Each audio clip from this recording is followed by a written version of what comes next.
Olá, bem-vindas e bem-vindos a mais um episódio do canal CLOI, uma transposição do suporte impresso para o audiovisual.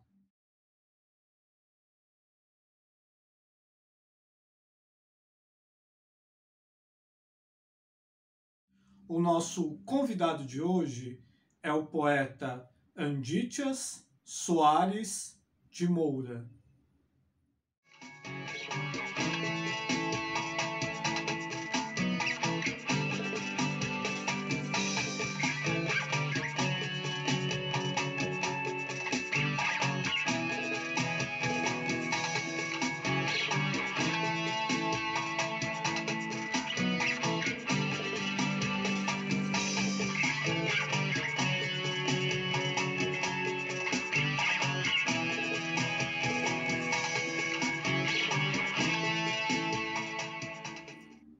A poesia de Andítias estabelece distintos tratos com a linguagem literária.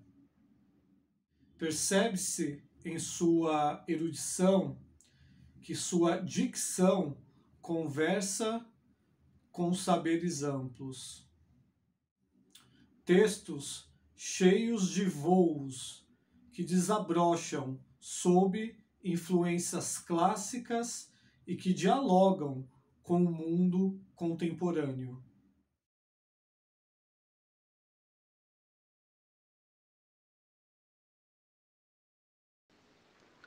Sonho a palavra certa, amor. Agora que tudo acabou, que tudo secou e se fez silêncio. Sonho a palavra certa para te dizer, para evitar minhas visitas aos bordéis, para acabar o poema, para continuar a te querer muito. Ela existe, está por aí, não duvides. Não foi trocada nem vendida. Anda pelas ruas molhadas, cheia de chuva e de blasfêmia. Só a palavra certa, amor. Só a palavra certa pode nos salvar. De sua vasta obra literária, destacamos os livros Os Encantos, de 2003, e Auroras Consurgem, de 2010. E agora com vocês, as palavras de Andítias Soares de Moura.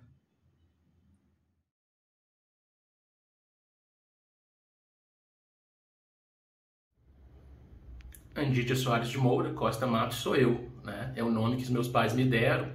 E as pessoas levam muito a sério essa questão de nome, de tradição, da onde vem, né?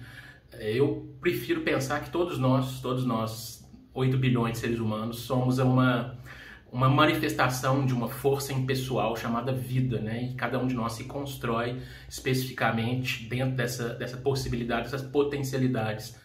A poesia e a filosofia, eu já não consigo pensar as duas separadamente, poesia e filosofia são essas dimensões em que a gente pode, de alguma maneira, acessar a potência de viver, né? Mas para quem quer conhecer um pouco mais, Andítias Soares de Moura, Costa Matos, eu sou professor universitário de filosofia do direito na UFMG, sou escritor, poeta, tradutor. Tenho alguns livros já lançados desde quando que eu escrevo? Não sei exatamente desde quando eu escrevo, mas meu primeiro livro foi publicado no ano 2000, ou seja, tem mais de 20 anos. E agora estou entrando numa fase nova, digamos assim, da minha obra. Talvez a gente possa falar um pouco disso nas próximas questões. Já que a poesia, ela tem não vou dizer uma tarefa, né? Porque eu não entendo a poesia como uma força simplesmente ideológica, ainda que ela surja de ideias, ainda que ela tenha uma formação ideológica própria. Mas a poesia se põe para mim agora como uma forma de luta, como uma forma de denúncia, como uma forma de reconstrução das nossas potencialidades de vida, né? Num tempo tão obscuro, num tempo tão sinistro, Eu entendo que a poesia, ela apresenta para cada um de nós uma rota de fuga.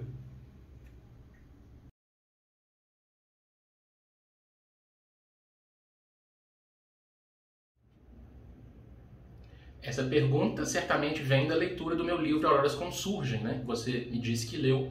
Esse livro é de 2012, ou seja, tem mais de 10 anos, quase 10 anos, não sei exatamente o mês que ele saiu, mas ali eu tento trazer a tradição do gnosticismo, dos poetas provençais, dos místicos, dos grandes místicos do Oriente e do Ocidente, entendendo que a poesia ela não é um jogo racional.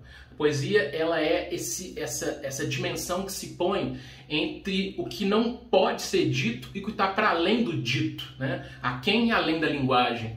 A poesia ela não é simplesmente informativa. A poesia não é simplesmente uma descrição das províncias distantes da minha alma. A poesia não é simplesmente algo que serve para se sentir melhor do que os demais, ou se sentir um grande escritor. A poesia, para mim, é uma forma de linguagem que não se constrói racionalmente, que não se constrói de uma forma linear, né? E os grandes místicos, entre eles os gnósticos, né? Que são esses místicos que surgem ali no final da época pagã, no início do cristianismo, e misturam paganismo com cristianismo, eles tentam se aproximar de Deus, né? Eles tentam se aproximar dessa realidade total chamada de uma maneira possível, Deus, através de uma série de figuras, através de uma série de contradições, através de uma série de práticas, né, de práticas de vida, e eu tento retomar isso na poesia, uma vez que eu entendo que a poesia contemporânea ela perdeu um pouco da sua dimensão de denúncia e da sua dimensão de radicalidade, se tornou mero jogo de linguagem. A poesia efetiva, a poesia concreta, ela tem que ir para além da linguagem, e é isso que os gnósticos nos ensinam.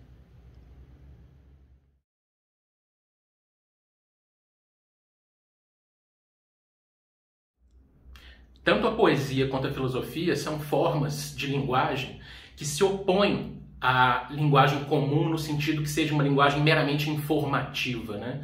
A gente lembra do George Orwell, por exemplo, quando ele fala da novilíngua, que os poderes, né, totalitários do seu romance de 1984 estavam planejando, e a novilíngua é uma forma de simplificação da linguagem. É o que a gente está vivendo hoje com diversos autoritarismos, com diversas formas de atuação política que estão marcadas pela brutalidade, até mesmo por um horror à inteligência, por um horror ao outro, por um horror ao estranho. A poesia ela existe para a gente, de alguma maneira, perceber que nós somos estranhos, que nós somos diferentes uns dos outros, e isso não é motivo para nos odiarmos, ao contrário, nós temos que sempre nos somarmos uns aos outros, né? É exatamente isso que figuras como Trump, como Bolsonaro não aceitam. Eles querem construir uma linguagem única, empobrecida, simplória e dominadora. Por isso eles nunca vão aceitar a poesia ou a filosofia verdadeiras. E nesse verdadeiro não tem nenhum laivo universitário ou professoral, porque nem tudo que se escreve hoje em dia e se chama poesia e filosofia é poesia ou filosofia, né? Eu acho que para atingir esse nível de um para além da linguagem, a gente tem que se arriscar. Tem que se arriscar a dizer a verdade, mas não uma verdade transcendente, aristotélica, para além da história. A verdade que se põe como um evento de cuidado conosco próprio e com o mundo. Um evento de fidelidade ao que a gente pensa, ao que a gente faz. E nesse sentido a gente vê que a poesia que a maioria das pessoas faz é meramente uma espécie de borbulhar da alma e nada mais do que isso. É preciso ir além, é preciso entender a poesia como arma de combate, como fizeram os trovadores provençais e galego-portugueses.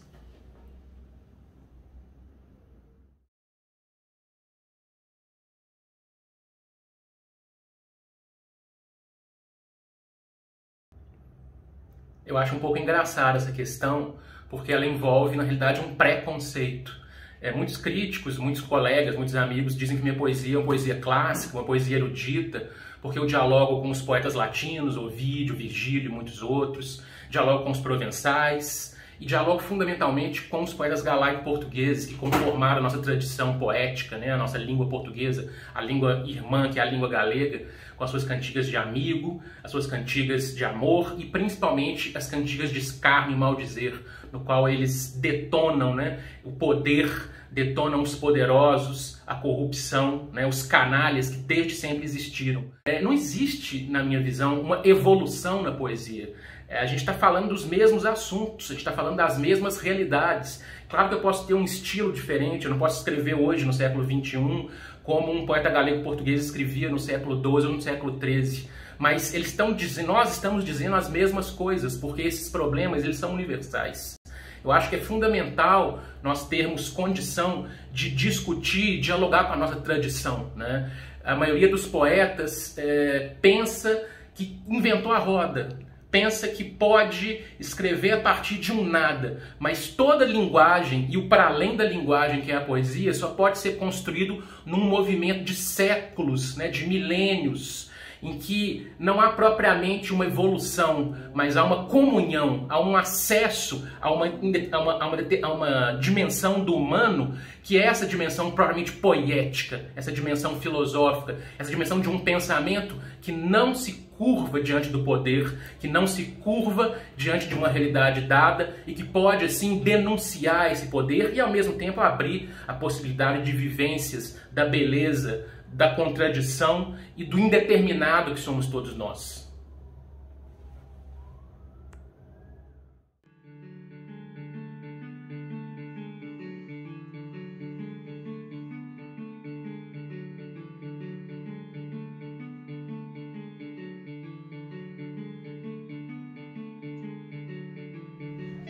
Desde o final do ano de 2018, esse ano tão terrível para nós, eu venho escrevendo uma série de livros de denúncia e de revolta social. O primeiro deles se chama Deus está dirigindo bêbado e nós estamos presos no porta-malas.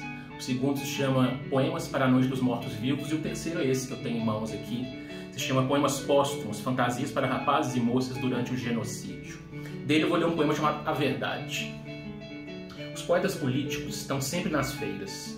Publicam nas editoras com projeção nacional, expansivas, agressivas e empreendedoras. Vão aos programas de TV pública, classificam sem dó, dizem e desdizem, autorizam a glória alheia, tornam-no legível, publicável, vendável. Dessa poética confessional, mas europeu demais, tão linear quanto Kit. E por falar em senzala, minha avó se lembra da época em que tinha negros. Os poetas políticos editam revistas, se dizem bissextos. Alguns têm doutorado em literatura e mesmo dão aulas, comemoram a mais nova bossa nova e já ocuparam cargos no executivo da social-democracia, do petismo, que hoje renegam, e dos velhacos neoliberais. Julgam, no entanto, que é de mau gosto criticar o genocida em versos. São jurados de concursos literários, fazem cu doce para escrever uma orelha, dirigem bibliotecas, suplementos, gostariam de figurar numa musiquinha do Arnaldo Antunes, e sempre são vistos altas horas da madrugada na Lapa, na Augusta, no Maleta, em Praga, Paris, com seus pullovers, onde se fazem fotografar para suas contracapas, entre uma oficina de poesia e outra.